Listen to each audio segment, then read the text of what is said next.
Ayan o. Di ko alam kung ano yan. Parang lapu-lapong itim. Wala po. Plus na mataba. Ito yung huli ko guys. Tingnan niyo yan. Masarap na isda. Dali ka rin.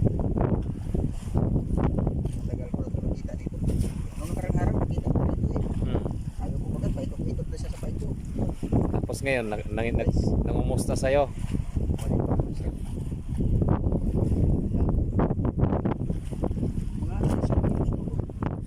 Pwede siguro.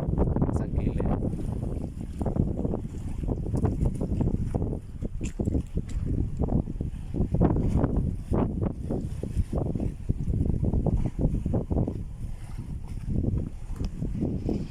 Kaya. Hi guys. Ito lang. Hi guys. We are the champion. We are